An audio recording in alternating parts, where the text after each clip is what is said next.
Assalamualaikum warahmatullahi wabarakatuh. Selamat pagi semuanya. Bertemu lagi dengan saya, Nurul Putri Utami, yang akan menjelaskan perkuliahan kita yang berjudul Gizi pada Bayi. Materi yang akan disampaikan pada hari ini adalah nanti kita akan ada pendahuluan gizi pada bayi, kemudian kebutuhan zat gizi pada bayi, ASI serta MPASI. Nah, 1000 hari pertama kehidupan ini adalah masa-masa penting. Itu kapan? Ini dimulai dari saat bayi itu tumbuh di dalam rahim ibu hingga bayi itu usia 2 tahun. Nah, ini sekitar 2 tahun 10 bulan ya. Ini adalah masa-masa penting karena terjadi pertumbuhan yang sangat cepat dan kebutuhan gizinya sangat tinggi sehingga penting untuk dipenuhi supaya potensinya dapat tercapai maksimal. Pada masa bayi, ini adalah merupakan masa periode kritis dari pertumbuhan dan perkembangan, karena terjadi pertumbuhan yang sangat cepat. Oleh karena itu, kebutuhan gizi itu harus selalu dipenuhi. Apabila asupannya kurang, maka akan menghambat pertumbuhan dan perkembangan mental bagi si anak. Ini adalah gambaran pertumbuhan otak ya. Jadi sebelum kelahiran ini terjadi proses pertumbuhan yang sangat tinggi pada bayi. Sehingga perlu dipenuhi pada saat dia itu masih dalam kandungan kebutuhan gizinya serta setelah dia lahir karena masih tinggi pertumbuhannya. Kemudian perlahan-lahan akan menurun. Nah, ini masih terjadi pertumbuhan dan akan terhenti di usia dewasa. Kemudian pada masa-masa 1000 hari pertama kehidupan itu juga terjadi perkembangan yang sangat pesat dari dia belum bisa apa-apa, maksudnya masih bisa sekedar mungkin tengkurap gitu ya, hingga dia bisa berjalan. Ini kan perkembangannya sangat cepat dan itu butuh dukungan nutrisi dan juga stimulasi yang baik. Perkembangan otak pada bayi itu sangat pesat. Jadi dari awalnya 100 billion itu ternyata dalam tahun pertama bisa bertambah hingga menjadi 50 sampai 1000 triliun. 6 tahun pertama ini adalah perkembangan otak yang paling kritis karena menentukan 90 sampai 95% pertumbuhan otak yang lengkap. Kemudian setelah usia 6 tahun hingga 8 tahun, dia uh, yang terjadi adalah perkembangan yaitu proses koneksi syaraf yang cepat. Perkembangan sel otak dan dendrit pada otak cerebri kalau kita lihat ini sangat pesat sekali. Dari masa dia lahir hingga usia 2 tahun. Dari yang sambungannya sedikit hingga sangat kompleks. Otak itu dia menggunakan energi sebanyak 40% dari yang dikonsumsi, padahal beratnya hanya 10% dari berat tubuh. Jadi kebutuhan gizi harus dipenuhi karena akan sangat banyak digunakan untuk perkembangan otak. Bila kita lihat kebutuhan energi untuk tumbuh pada usia 1 tahun itu sangat tinggi, paling tinggi, karena ini adalah proses pertumbuhan yang sangat cepat. Kemudian pada 3 tahun, pertumbuhannya itu semakin menurun, hingga pada saat dewasa sudah tidak ada proses pertumbuhan. Nah, pada masa pertumbuhan cepat ini memerlukan gizi yang sangat tinggi. Kebutuhan gizi pada bayi. Berikut kebutuhan gizi bayi dan balita berdasarkan angka kecukupan gizi. Pemenuhan kebutuhan nutrisi pada bayi. Pada 6 bulan pertama, kebutuhan utamanya itu adalah hanya ASI. Kemudian, pada 6 bulan berikutnya, kebutuhannya adalah 65-80% ASI dan sisanya MPASI. Jadi, ada 20-35% zat gizi yang harus dipenuhi dari MPASI. Kemudian pada saat dia berusia 12 tahun, maka persentasenya semakin meningkat dari MPASI-nya sehingga dari ASI hanya 20-35% saja yang terpenuhi isinya. Nah, kemudian pada usia 2 tahun anak itu sudah harus seluruhnya itu dipenuhi dari makanan keluarga plus susu. Pentingnya nutrisi pada tahun pertama kehidupan. Jadi yang pertama adalah 6 bulan pertama itu ternyata hanya membutuhkan ASI sebagai gizi seimbangnya. Dan yang kedua, ASI memiliki substansi bioaktif yang bervariasi untuk perkembangan otak bayi, imun, serta saluran cerna. Yang ketiga adalah cairan nutritif yang menunjang perkembangan imunologi dan pertumbuhan itu adalah ASI.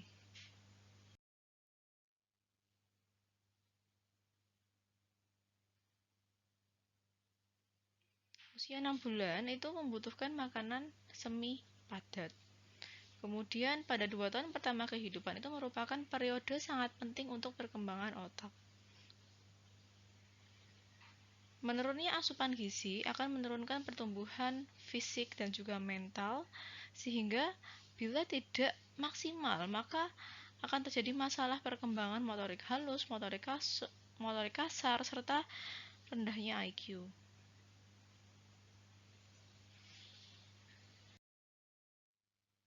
ASI. Nah, kenapa kok 6 bulan pertama harus ASI ya?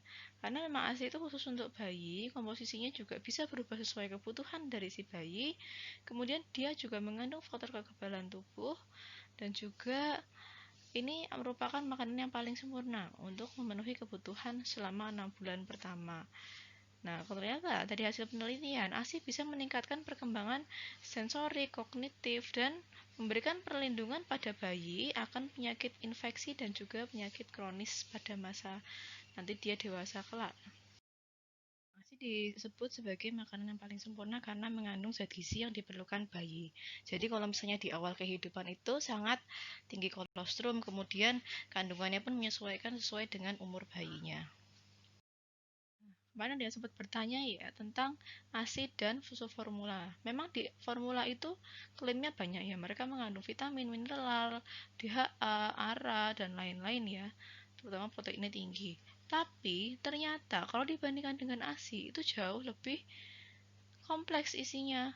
Ternyata ASI itu kandungannya ada antibodi, hormon, antivirus, anti alergi, anti parasit, faktor pertumbuhan, enzim yang sangat penting bagi bayi.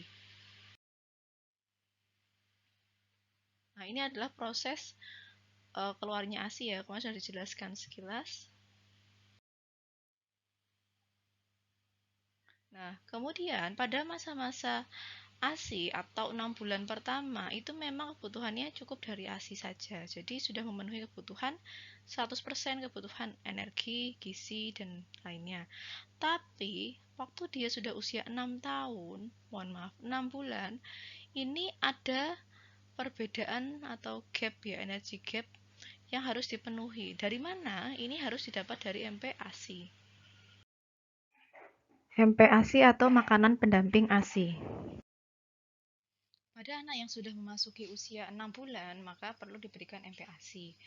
Nah, MPASI itu apa? MPASI adalah makanan atau minuman selain ASI yang diberikan pada bayi atau anak selama proses penyapihan. Jadi, dia kan nanti tidak akan mengkonsumsi ASI selamanya ya. Jadi, ada proses pemberian makan yang gunanya nantinya siap untuk disapih waktu usia 2 tahun. Nah, kemudian MPASI juga digunakan sebagai pelengkap di mana ASI tidak lagi mencukupi kebutuhan nutrisi bayi. Tadi seperti kita lihat ada gap energinya. Kemudian tapi pemberian MPASI itu perlu dilihat usianya, karena bila diberikan terlalu dini, maka akan bisa menggantikan posisi ASI. Jadi tetap harus terjadwal gitu ya, jumlahnya juga diperkirakan dengan baik. Nah, proses pemberian MPASI itu merupakan proses di mana pemberiannya itu secara bertahap, jadi tidak langsung ya. Yang bertahap itu adalah dari segi jenis, jumlah, frekuensi, ataupun tekstur dan konsistensinya. Tujuannya adalah untuk memenuhi kebutuhan gizi anak sehingga bisa dipenuhi dari makanan keluarga. Nah, kemudian bentuknya itu biasanya kita bisa bervariasi ya. Pertama mungkin kita bisa bentuk yang lunak gitu ya. Kemudian kalau sari buah itu bentuknya cair. Nah, lama-kelamaan akan semakin padat. Jenisnya bisa seperti apa aja. Pertama bisa jus, bisa biskuit, bubur, atau nasi tim. Nah, pemberiannya bertahap secara konsistensi, rasa, jumlah atau frekuensinya setiap harinya. Kapan bayi itu bisa mulai diberikan MPASI? MPASI itu kita harus sesuaikan saat anak itu sudah memiliki kesiapan secara fisik dan psikologik. Nah, tanda bayi itu siap diberi makan itu pertama bisa duduk tegak, stabil, menyangga kepala, kemudian ada ketertarikan pada makanan, dan dia berusaha meraih makanan, membuka mulut ketika makanan didekatkan mulutnya, dan juga dia sudah bisa menggerakkan rahangnya ke atas ke bawah. Nah, kemudian berat badan bayi itu diharapkan sudah mencapai 2 kali berat badan lahir. Jadi misalnya lahir 3 kilo, diharapkan sudah 6 kilo, itu jadi dianggap sudah siap. Kemudian dia juga sudah bisa menerima makanan dari sendok, dan dengan lidah dia dapat mengendalikan makanannya dan menggerakkannya di dalam mulut. Pola pemberiannya itu bertahap, itu dari lunak dulu, kemudian dari lunak nanti menjadi makanan yang lembek, jadi ini udah mulai nasi tim gitu ya. Nah, kemudian di usia setahun itu nanti sudah makan makanan keluarga atau teksturnya tekstur biasa. Nah, dalam pemberian MPASI itu kita harus menganut aturan dari WHO. WHO itu punya aturan terkait pemberian MPASI, yaitu bisa disingkat sebagai AFATFAH gitu. AFATFAH itu apa? Nah, itu adalah syarat pemberian MPASI yang baik. Yang pertama adalah age, jadi usia. Usia itu jadi pemberian MPASI sebaiknya kalau di Indonesia adalah 6 bulan ya. Itu menurut hasil penelitian itu sudah cukup baik untuk menunjang perkembangan pertumbuhan dan juga menghindari adanya infeksi. Kemudian frekuensi. Frekuensi itu adalah jumlah keseringannya pemberiannya. Jadi pemberiannya sebaiknya 2-3 kali, kemudian ada selingannya. Kemudian jumlah. Selain frekuensi juga jumlahnya harus diatur secara bertahap. Pertama hanya 2-3 sendok makan, kemudian akan meningkat hingga 250 ml. Kemudian tekstur itu juga harus disesuaikan. Misalnya waktu usia 6 bulan kan dia masih pertama kali mencicipi MPASI. Teksturnya pastinya harus yang selembut mungkin, kemudian masih lunak lembek gitu ya. Jadi tidak membuat dia tersedak dan kesulitan menelan. Nah, kemudian harus ada variety atau variasi. Jadi seharusnya bahan makanannya itu tidak cuma monoton. Kalau bisa setiap hari dicobakan makanan yang berbeda-beda. Kemudian ada proses aktif atau responsif. Ini adalah membuat anak itu tidak cuma didulang. Jadi dia harus mencoba untuk mengambil makanan sendiri, menyendok sendiri, karena itu sangat penting untuk perkembangan motoriknya dan juga untuk keberlangsungan proses pemberian MPASI yang berkelanjutan dan baik. Kemudian juga harus higien atau bersih. Oke, tadi kita sempat bahas frekuensi ya. Berapa sih frekuensi dan jumlah MPASI yang sebaiknya diberikan kepada bayi? Untuk frekuensi, untuk 6-9 bulan masih 2-3 kali makan saja. Dengan ada selingan, selingannya itu bisa kayak jus buah gitu ya. Dan juga ASI. Nah, jumlah yang diberikan itu hanya 2-3 sendok saja di awal. Kemudian nanti akan ditingkatkan secara perlahan sesuai dengan kemampuan bayi. Kemudian di usia 9-12 bulan frekuensinya ditambah. Itu serta jumlahnya juga ditambah. Kemudian waktu usia 12-24 bulan atau 1-2 tahun, makanannya sudah makanan keluarga, sudah bukan makanan yang lembek lagi. Itu jumlahnya 250 ml atau sekitar 3/4 mangkok. Ini adalah ringkasan tentang pemberian makan gitu ya. Jadi ini frekuensinya, dan ingat kalau pemberian makan itu maksimal 30 menit. Kenapa? Karena setelah 30 menit itu biasanya rasa makanan sudah tidak enak, anak juga sudah bosan. Jadi usahakan pemberian makan itu jangan lebih dari 30 menit. MPASI pada usia 6-7 bulan bisa dimulai dari pemberian tepung-tepungan ya, tepung-tepungan yang dimasak gitu bersama dengan air gitu, kemudian ditambahkan bisa buah, sayur yang dihaluskan. Nah, selain itu bisa juga kita gunakan sari buah dari pepaya, jeruk, apel gitu. Kemudian kalau pisang mungkin dilumatkan bisa. Nah, untuk sayur itu bisa menggunakan aneka sayur, yang penting yang rendah serat dulu dikenalkannya.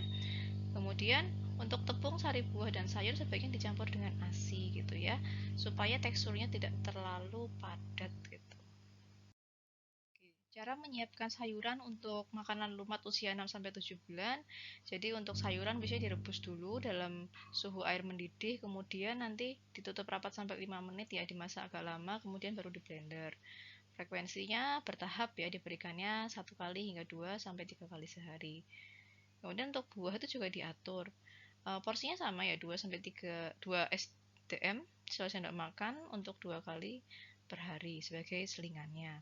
Nah, kemudian ada versi yang dia ini ya, menganut versi 2-3 hari ditenalkan satu makanan yang sama berturut-turut.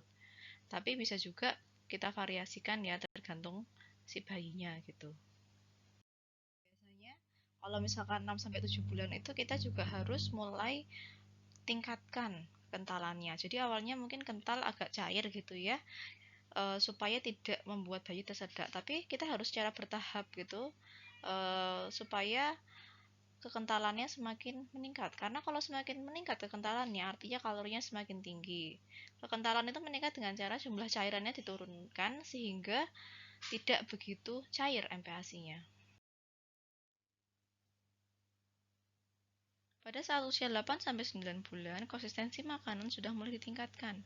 Yang awalnya lunak itu menjadi lembek gitu ya. Nah, ini kadang lauknya dicincang, sayurnya juga dicincang. Nah, kemudian bisa juga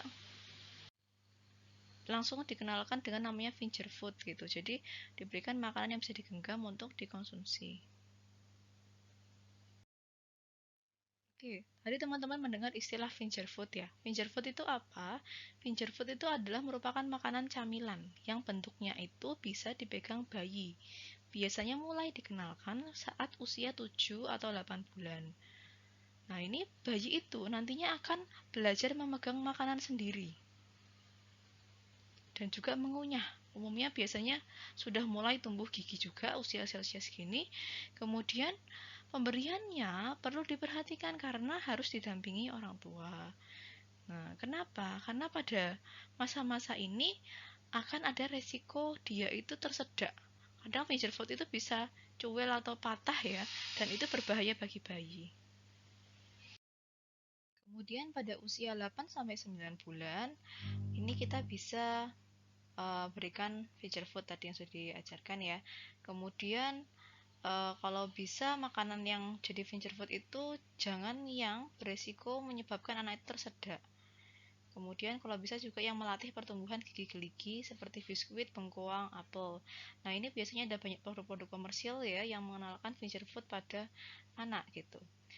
Untuk meningkatkan nilai gizi, kita bisa menambahkan santan, minyak, atau butter pada MPASI. Selain meningkatkan nilai gizi, ternyata juga bisa meningkatkan rasanya. Jadi rasanya tambah gurih. Selain itu bisa meningkatkan penyerapan vitamin A atau vitamin larut lemak lainnya sehingga bisa diserap dengan baik oleh si bayi. Nah, ini agak kontroversial tentang gula dan garam ya. Tapi sebagian besar berpendapat bahwa pemberian gula dan garam itu belum diperbolehkan sebelum 1 tahun karena belum terlalu dibutuhkan pada anak atau bayi.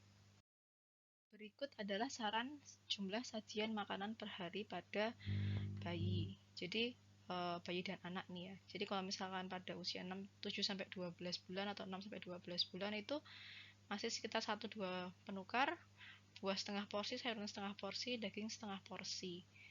Nah, kemudian usia 1-2 tahun porsinya meningkat ya, tapi susunya semakin menurun karena sudah mulai fase penyapihan. Oke, berikut adalah ringkasan pemberian MPASI pada bayi. Jadi pada saat usia 6 bulan pertama memang hanya butuh ASI saja. Kemudian 6-8 bulan dia akan diberikan makanan yang disaring atau di blender ya, teksturnya lembek dan tidak terlalu encer. Usia 9-10 bulan makanannya sudah mulai tim atau hanya ditumbuk lunak gitu ya. Kemudian usia 10-12 bulan dia sudah mulai kasar. Jadi hanya dicincang saja, tapi di teksturnya juga agak lembut ya, jadi tidak begitu keras. Nah, kemudian waktu usia 12 bulan, 1 tahun ke atas, ini sudah mulai masakannya sama dengan dewasa. Jadi potongannya sudah besar-besar dan diharapkan dia juga sudah bisa mengunyah dengan baik. Ini adalah gambaran tekstur MPASI yang bisa diberikan pada bayi. Jadi awalnya ini ya semi cair kayak gini, kemudian agak kasar, dan usia nanti 12 bulan sudah mulai potongannya besar-besar. Mungkin bagi yang tertarik gitu bisnis MPASI, nah ini bisa mempelajari aneka tekstur MPASI supaya mungkin ada yang pengen buka catering MPASI bisa menyesuaikan sesuai dengan kebutuhan bayinya. Ini gambaran teksturnya, jadi semakin meningkat ya, awalnya hanya semi cair gini, semi padat, kemudian nanti tim, kemudian dicacah, kemudian ini sudah nasi biasa. Mengikuti perkuliahan tentang gizi pada bayi dan MPASI, kalau mahasiswa bisnis jasa makanan ini harusnya nggak jauh-jauh dari produk makanan ya. Siapa tahu ada yang tertarik ingin mengembangkan produk untuk bayi. Nah, ini ada beberapa contoh produk yang ada di pasaran dan mungkin berpeluang untuk dikembangkan lebih lanjut. Yang pertama, bubur bayi instan. Ini banyak mereknya. Kalau Purellen ini dia adalah produk yang segmentasinya menengah ke atas ya, harganya lumayan mahal tapi kualitasnya premium. Jadi kemasannya itu botol kaca seperti ini, kemudian dia juga fresh. Nah, itu banyak promo-promonya, nanti bisa dilihat di Instagramnya. Kemudian ada juga ini Yummy Bud sereal, jadi sereal itu juga yang instan itu banyak juga diminati. Kemudian ada juga berbagai merek. Ini adalah bubur bayi merek Heinz ya. Ini ada oatmeal. Nah, ini mungkin kalau di luar negeri ini ya, seringnya pakai oatmeal, tapi di sini juga ada sih yang suka bikin MPASI pakai oatmeal juga. Kemudian juga ada nih yang lokal ya, nice, ini dari campuran-campuran bahan-bahan lokal, dan ini ya lumayan lah diminati oleh masyarakat. Nah, produk MPASI pada bayi itu banyak, jadi ada juga yang dijual di pinggir jalan gitu ya. Nah ini contohnya seperti ini. Nah, ini bisa menjadi salah satu peluang bisnis bila dikelola dengan baik. Produk MPASI berikutnya adalah venture food. Ini bisa dikenalkan dari anak usia 7-8 bulan ya diawalinya, kemudian bisa diteruskan sampai usia sampai 2 tahun. Nah, ini bentuknya seperti apa? Bisa cookies ataupun biskuit. Ini ada contoh-contoh produknya, bisa dilihat, atau kalau penasaran bisa beli. Nah, yang penting itu kalau misalnya venture food itu tidak menyebabkan anak itu tersedak untuk mengkonsumsinya. Jadi memang saat dipegang itu jangan langsung hancur. Tapi saat dimakan, kalau bisa juga dia itu akan langsung melebur sehingga tidak menyebabkan anak itu tersedak. Nah, itu suatu tantangan tersendiri yang mungkin teman-teman itu tertarik untuk mengembangkan itu, silahkan. Oke, baik, sekian. Terima kasih atas perhatiannya. Semoga materi yang telah saya berikan bisa bermanfaat dan bisa menjadi inspirasi untuk pengembangan produk berikutnya. Kurang lebihnya saya mohon maaf. Wassalamualaikum warahmatullahi wabarakatuh.